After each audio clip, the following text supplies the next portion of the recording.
Hi dear learners of English greeting, this is Rahman and I welcome you to our AC classes of English language. Today our topic is idioms and especially we are preparing for the board exams. तो इस topic पर part 1 में आज हम सीखने वाले हैं tricks कि idioms को easy ट्रिक्स से कैसे याद रखें. वोकेबलरी लर्न करना बहुत ज़रूरी है, एवरीबॉडी नोज, लेकिन वोकेबलरी लर्न करना कि एक बार हम वोकेबलरी लर्न करें और हमेशा के लिए याद रह जाए, इट्स अ डिफिकल्ट जॉब. इसे हम इजी करने की कोशिश करेंगे, कुछ ट्रिक्स आपको बताएंगे, कुछ इन वर्ड्स के साथ कुछ इंसिडेंट्स, कुछ बातें, कुछ स्टोरीज रिलेट करेंगे and by you will learn most of the words related to idioms and it will be very easy for you. तो एक एक करके हम इसको शुरू करने वाले हैं और वोकैबुलरी की ये सीरीज हमने शुरू की है इडियम से. इस सीरीज के अंदर हम idioms, phrasal verbs, synonyms, antonyms, one word substitution और होमोफोन्स, होमोनिम्स, वोकैबुलरी का पूरा चैप्टर हम तैयार करेंगे और उसके अंदर वोकैबुलरी के हर पार्ट को कवर करेंगे. आज है हमारा पार्ट नंबर 1. इस पूरी सीरीज को ऑब्जर्व करने के लिए और सीखने के लिए अगर आपने अभी तक भी हमारे चैनल को सब्सक्राइब नहीं किया है तो सब्सक्राइब कीजिए और बोर्ड एग्जामिनेशन से रिलेटेड सभी टॉपिक्स ग्रामर के क्लियर कीजिए. प्लीज लाइक कीजिए, शेयर कीजिए एंड कमेंट कीजिए. आइए शुरू करते हैं पहले इडियम से. पहला इडियम है a bed of roses. A bed of roses का मतलब होता है इजी टास्क. अब इजी टास्क जिसे आप इजी वर्क कह सकते हैं, कोई भी ऐसा वर्क जो बहुत ही आसानी से निपट जाए, जो फूलों की तरह आसानी से आप सॉल्व कर लें, उसे अ बेड ऑफ रोजेस कहते हैं. इडियम्स को लेकर के आप एक बात स्पेशली याद रख लीजिए कि जब आपको ऑप्शंस आते हैं और आपको इसके आंसर्स कई सारे ऑप्शंस में दिए हुए होते हैं, तो आपको वो आंसर चूज नहीं करना होता जो इसके वर्ड मीनिंग को एक्सप्रेस करता है. इडियम का मतलब होता है कि वर्ड मीनिंग से अलग एक अलग ही मीनिंग जो बिल्कुल वर्ड्स से रिलेट नहीं करता बल्कि उन वर्ड्स के सेंस से रिलेट करता है, इडियम कहलाता है. अब अ बेड ऑफ रोजेस का एक ऑप्शन आपको आएगा एमसीक्यूज में कि एक ऐसा बेड जिस पर जो है रोजेस बिछे हुए हों, अ बेड फुल ऑफ फ्लावर्स. तो इस तरह के ऑप्शंस बिल्कुल आपको ऑप्ट नहीं करने हैं. आपको क्या ऑप्ट करना है? आपको ऑप्ट करना है इजी टास्क. यहाँ पर कहीं भी इजीनेस और टास्क से कोई भी वर्ड रिलेट नहीं कर रहा है, इसीलिए ये इडियम्स हैं. तो जब आपका बेड रोजेस वाला होगा तो आपको बहुत सुकून होगा, बहुत नींद आएगी, कोई आपके सामने स्ट्रगल नहीं होगा, कोई चैलेंज नहीं होगा. तो इससे आप रिलेट कीजिए कि बहुत ही इजीली आप सो पाएंगे. तो इसका मतलब हुआ आसान कार्य. ठीक है, अगर आप हिंदी में समझना चाहते हैं तो आप लिखेंगे आसान कार्य. सैटरडे से मतलब है अ स्पेशल डे, एक खास दिन, एक हैप्पी ओकेजन. तो अब इसको हैप्पी ओकेजन से कैसे याद रखें? Red letter. देखिए जब शादियां होती हैं तो एक लेटर लिखा जाता है, कहीं पर रेड लेटर लाल खत लिखा जाता है, कहीं पर येलो लेटर पीला खत लिखा जाता है. तो वो एक स्पेशल ओकेजन होता है, तो उस ओकेजन को इससे आप जो है रिलेट कीजिए. तो रेड लेटर डे का मतलब हुआ कि जिस पर आप लेटर लिख करके लोगों को इनवाइट करें और रेड कारपेट एक बहुत ही जो है ग्रैंड सेलिब्रेशन होने वाला हो, तो इसको आप कहेंगे a day of happiness. A day of happiness या हैप्पी ओकेजन. ठीक है, a day of happy occasion. इसे आप कहेंगे कि बहुत ही स्वर्णिम दिवस या खुशी का दिन या कोई बहुत ही स्पेशल सेलिब्रेशन का दिन. इसके बाद आता है at sixes and sevens. At sixes and sevens का जो लिटरल मीनिंग होता है वो होता है डिस्पर्स. डिस्पर्स का मतलब होता है स्कैटर. स्कैटर का मतलब होता है बिखर जाना. अब बिखर जाने से सिक्सेस एंड सेवन्स को कैसे लर्न करेंगे आप? कोई आपने 12 आर्टिकल्स एक साथ बहुत ही सिस्टमेटिक वे में रखे हैं और उसके ऊपर बॉल लगी और वह सब उछटकर इधर उधर 6 इधर गिर गए, 7 उधर गिर गए. मतलब जो है आपको काउंटिंग पर नहीं जाना, सब सिस्टम आपका बिगड़ गया, तो वो हो गया सिक्सेस एंड सेवन्स.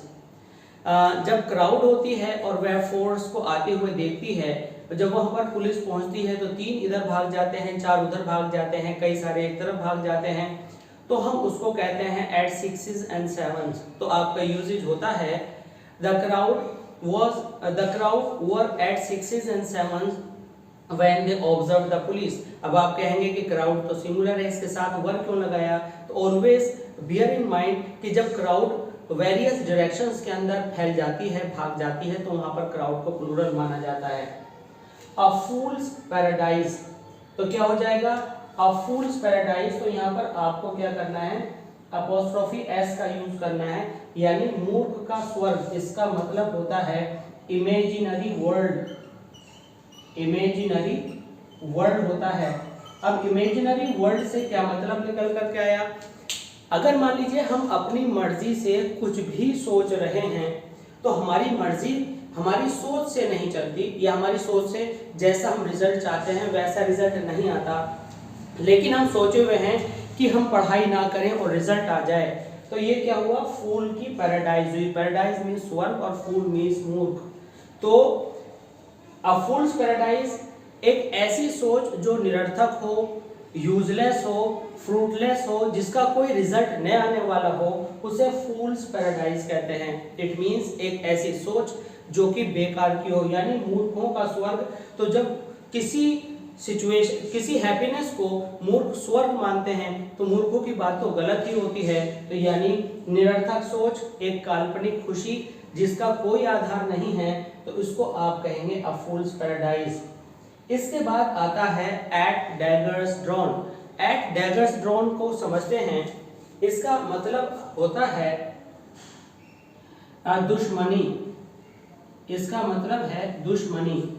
दुश्मनी देखिए, ये आपका जो है आप डैगर है, और ड्रॉ का मतलब क्या होता है? निकालना। ड्रॉ का मतलब होता है निकालना, और डैगर का मतलब होता है खंजर या चाकू। ठीक है, जब आप कोई भी डैगर जो कि अपने कवर में है, आप उसको निकालते हैं, यानी ड्रॉ ड्रीम ड्रॉन आगे को बढ़ाते हैं, तो अगर खंजर आप ड्रॉ कर रहे हैं, निकाल कर आगे बढ़ा रहे हैं, तो ऑफ कोर्स फ्रेंडशिप में तो ऐसा नहीं होता, दुश्मनी में होता है। तो एट मींस इस सिचुएशन में डैगर, जहां डैगर निकलकर बाहर आ गए हों, तो जहां तलवारें निकलकर बाहर आ गई हों, तो इसका मतलब हुआ दुश्मनी। तो हम इसको यूज करेंगे अपनी डे टू डे लैंग्वेज में कि they are at daggers drawn, यानी वे दुश्मनी पर हैं। तो डैगर मींस खंजर और ड्रॉन निकला हुआ, ये आपको दुश्मनी की याद दिला देगा, तो इसको आपको याद करना आसान हो जाएगा। तो एट एवरी स्टेप को आप इस तरह से लेंगे कि हर कदम पर, लेकिन इसका मतलब होगा हर समय, या आप कह सकते हैं always. It means I help him at every step is equal to I always help him. तो एट एवरी स्टेप, एक स्टेयरकेस जाता है, स्टेयर्स जाती हैं, एक रास्ता जाता है सक्सेस की तरफ, तो आप एक एक सीढ़ी चढ़कर जाते हैं, यानी हर सीढ़ी पर आप किसी के साथ हैं, तो आप ऑलवेज उसके साथ हैं। तो एट एवरी स्टेप का मतलब हुआ हर समय, हर कदम पर। तो आप कहेंगे I am with you at every step. इसके बाद है a feather in one's cap. इसका मतलब होता है एडिशनल, इसका मतलब होता है एडिशनल ऑनर। अब एडिशनल ऑनर का मतलब है अतिरिक्त सम्मान। अब फेदर मीन्स पंख। आपने देखा होगा कि एक पंख, जो कि आपने बर्ड के देखा होगा, यहाँ से इस तरह से करके एक पंख पूरा उसमें बर्ड में लगा होता है, तो ये फेदर है। जब आप किसी की कैप में फेदर लगा देते हैं, यानी एक मेडल, जो यहाँ पर आपने सोल्जर्स के, ऑफिसर्स के ब्रेस्ट डेकोरेशन में देखा होगा कि यहाँ मेडल्स लटके रहते हैं, तो क्या होता है, आपने एनसीसी के जो भी कैडेट्स हैं, तो उनके कैप के अंदर रेड कलर के कुछ फेदर्स लगे होंगे। तो हमारा जो ओल्ड टाइम था, जो एंशिएंट टाइम था, तो उसमें ऑनर कैसे किया जाता था कि एक एडिशनल डिफरेंट कलर का फेदर उनकी कैप में, उनकी पगड़ी में लगा दिया जाता था। तो वो होता था a feather in one's cap. One का मतलब है किसी की भी, ये जो वंस है ओ एन ई अपोस्ट्रोफी, तो अगर सब्जेक्ट ही है यहाँ हिज आ जाएगा, अगर सब्जेक्ट देयर है तो आप यहाँ देयर लगाएंगे। तो ये जो है पॉजेसिव केस को डिनोट करता है और ये मीनिंग देता है एक एडिशनल ऑनर, यानी अगर किसी की कैप में कोई फेदर लग गया तो समझिए कि उसको एक नया मेडल मिल गया, उसको एक नया ऑनर मिल गया है। इसके बाद हम आते हैं पॉइंट नंबर 8 पर, एट वंस फिंगर्स एंड। देखिए ये प्लूरल है और प्लूरल के बाद जब हम अपोस्ट्रोफी लगाते हैं तो अपोस्ट्रोफी के बाद फिर एस नहीं आता, क्योंकि हमारा हिसिंग साउंड ऑलरेडी यहाँ पर दे रखा है। तो इसका मतलब होता है to be expert, to be expert. Expert मतलब यानी किसी चीज में पारंगत होना, किसी चीज में निपुण होना, या कोई चीज किसी की फिंगर टिप्स पर होना, या अगर हम कहें तो किस पर, उंगलियों पर होना। तो उंगलियों पर होना यहाँ पर शाब्दिक अर्थ नजर आता है, लेकिन उंगलियों पर होने का मतलब होता है क्या, निपुण होना, एक्सपर्ट होना, निपुण होना। तो जब काम आप बिल्कुल उंगलियों पर रखते हैं और उस पर आपको ज्यादा ध्यान नहीं लगाना पड़ता, तो वह आपकी फिंगर की टिप्स पर होता है। एट वंस फिंगर्स एंड के साथ यही इडियम टिप्स के रूप में भी बनाया जा सकता है, चाहे एंड लगा लें चाहे टिप्स लगा लें। हम कहेंगे कि physics is at his fingers ends या फिंगर्स टिप्स। तो अगर फिंगर के टिप पर है तो वह एक्सपर्ट होगा। इसके बाद है एट लार्ज, जैसा कि वर्ड मीनिंग दिखाता है कि लार्ज का मतलब होता है बड़ा और फैलना, लेकिन यहाँ पर मीनिंग इससे बिल्कुल डिफरेंट है। अगर हम इसको इडियोमेटिक वे के अंदर यूज करें तो इडियोमेटिक वे के अंदर इसका जो मीनिंग निकल कर आता है वो होता है बेलगाम। बेलगाम का मतलब है अनकंट्रोल्ड। अनकंट्रोल्ड का मतलब है कि जिस पर कोई पाबंदी, कोई दबिश, कोई रेस्ट्रिक्शन ना हो। तो हम कह सकते हैं these days criminals are at large, यानी हर जगह बदमाशी फैली हुई है, क्रिमिनल्स आर एट लार्ज। तो एट लार्ज का मतलब है बेलगाम हैं, फैले हुए हैं। तो ये जो भी फैले हुए हैं या बेलगाम हैं, इसका मतलब है कि हर जगह पर मिलते हैं। लार्ज का मतलब है बड़े हिस्से को, एट मींस में। इस तरह से रिलेट करके आप याद कर सकते हैं कि एट लार्ज बड़े हिस्से में किसी ने जो कवरिंग किया हुआ है, स्पेशली ये इलीगल एक्शंस के लिए आता है, तो आप कहेंगे क्रिमिनल्स आर एट लार्ज। अगर आपको ये इडियम्स एग्जामिनेशन में यूजेज करने के लिए आते हैं तो आप इजीएस्ट सेंटेंस बनाइए। एग्जामिनेशन के अंदर आपको बहुत बड़ा सेंटेंस या बहुत अपने आप को अच्छा दिखाने के लिए सेंटेंस बनाने की जरूरत नहीं है। आप इजीएस्ट यूज कीजिए, सिंपलेस्ट यूज कीजिए, एंड उसके अंदर इंस्ट्रक्शन होती है use this given idioms and phrases so as to make its meaning clear, यानी आपको मीनिंग लिखे बिना इस इडियम के यूजेज को अपने वर्ड्स के थ्रू एक्सप्रेस करना है कि उसका रियल मीनिंग क्या है। तो एट लार्ज का मतलब हुआ फैले हुए, अनकंट्रोल्ड, अनब्रिडल्ड, कोई भी आप वर्ड्स कह सकते हैं, कुल मिलाकर बेलगाम। Next one is a fair weather friend. इसका मतलब हो गया क्या, मतलबी दोस्त। क्या, मतलबी दोस्त। मतलबी दोस्त मतलब सुख का साथी। सुख का साथी मतलब कि जो केवल जब आपके पास पैसा होता है तो आपके पास चलकर आता है, आपका समय बहुत अच्छा चल रहा होता है, आप बहुत इन्फ्लुएंशियल होते हैं तो आपके साथ रहते हैं, लेकिन जैसे ही आपका खराब समय आता है वे आपको छोड़कर भाग जाते हैं, तो उन्हें कहते हैं फेयर वेदर फ्रेंड। इसको रिलेट कैसे करेंगे आप, इसको आप रिलेट करेंगे कि जब आपका वेदर जो है लाइफ का फेयर हो तो वह फ्रेंड होते हैं। तो फेयर वेदर फ्रेंड का मतलब हुआ कि सुख के साथी, दुख में छोड़कर भाग जाने वाले। तो आप कहेंगे I do not need any fair weather friend. A lame excuse का मतलब हुआ झूठा बहाना। झूठा बहाना, तो झूठा बहाना क्या हुआ, देखिए बहाना तो वैसे कभी कभी जायज भी होता है, जिसे हम एक्सक्यूज कहते हैं। सपोज कीजिए हमें कहीं जाना था लेकिन हमारी जो हेल्थ थी अच्छी नहीं तो हम नहीं जा पाए, तो हमने एक एक्सक्यूज दिया। बट लेम एक्सक्यूज क्या है कि हमने झूठ में बीमारी अपने ऊपर ले ली और हमने एक झूठ बोला, तो अ लेम एक्सक्यूज। कई बार स्टूडेंट्स लेट आए, हमने पूछा व्हाई आर यू लेट, तो वो एक्सक्यूज देते हैं कि ऐसा हो गया था, वैसा हो गया था, बट नथिंग हैपेंड। ऐसा कुछ हुआ ही नहीं था, तो वो लेम एक्सक्यूज कहलाता है। तो यहाँ लेम का मतलब है लंगड़ा। अब जब एक्सक्यूज है और वो भी लंगड़ा है तो ऑफ कोर्स झूठा बहाना हो गया, तो हम कहेंगे please don't give any lame excuse. At one's wits end, अब इसका मतलब होता है कंफ्यूज्ड हो जाना या कंफ्यूज हो जाना या संशय में पड़ जाना या आंसर लेस हो जाना या समय पर कोई आंसर समझ में ना आना।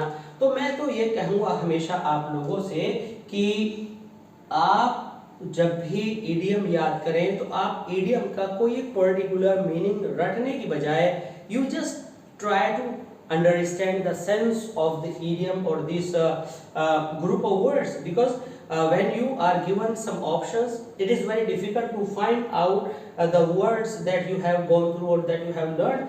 Then you will have to find the right answer among the groups of words which are given in options. तो यहाँ पर क्या होगा, at one's wits end।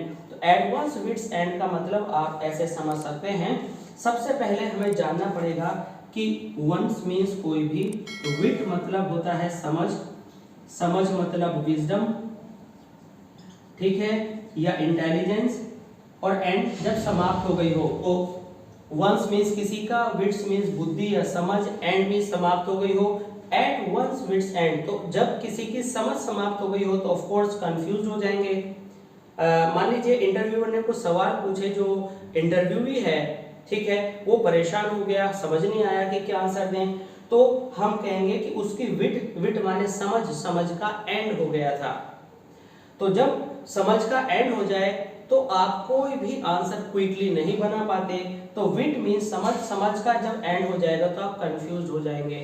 तो आप कहेंगे I was at my wits end, क्योंकि वंस पॉजेसिव को शो करता है तो आई के लिए सब्जेक्ट माई आएगा। तो I was at my wits end during my interview, तो ये आपका हो गया कंफ्यूज्ड। इसके बाद आता है अ रोलिंग स्टोन। अ रोलिंग स्टोन का मतलब है अनस्टेबल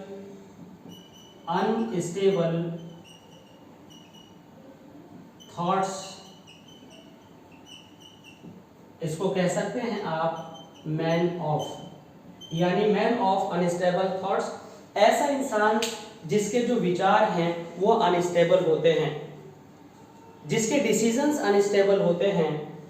तो जैसे एक पत्थर एक जगह पर पड़ा हुआ है और वो लुढ़ककर दूसरी जगह पर पहुंच गया, तो उस पर मॉस नहीं जमती, उस पर कुछ गेन नहीं होता, वो खाली का खाली रहता है। तो अब रोलिंग स्टोन का अनस्टेबल थॉट से क्या मतलब है, ढुलमुल विचार वाला व्यक्ति जो इधर उधर भटकता रहता है, ऐसा व्यक्ति। स्टोन जो वर्ड है ये नाउन को डिनोट करेगा, और जो रोलिंग है वो एक जगह से दूसरी जगह बदलने वाले को डिनोट करेगा, दिखाएगा। तो हम इसको इस तरह से समझ सकते हैं। मान लीजिए हम एक जगह जॉब करते हैं, हमने 2 महीने एक जगह जॉब की, फिर उसके बाद 2 महीने दूसरी जगह जॉब की, फिर तीसरी जगह, तो हमारा एक एग्जिस्टेंस नहीं क्रिएट हो पाया। तो हम जो एक ऐसे स्टोन रहे जो कभी यहाँ कभी वहाँ में ही हमने बहुत समय बिगाड़ लिया और हम एक्सपर्टीज वाली कैटेगरी के अंदर नहीं आए, तो हम कहलाएंगे अ रोलिंग स्टोन। रोलिंग स्टोन का मतलब हुआ एक ऐसा व्यक्ति जो स्टेबिलिटी के साथ कहीं पर वर्क नहीं कर सकता है। इसके बाद है अ पेटीकोट गवर्नमेंट।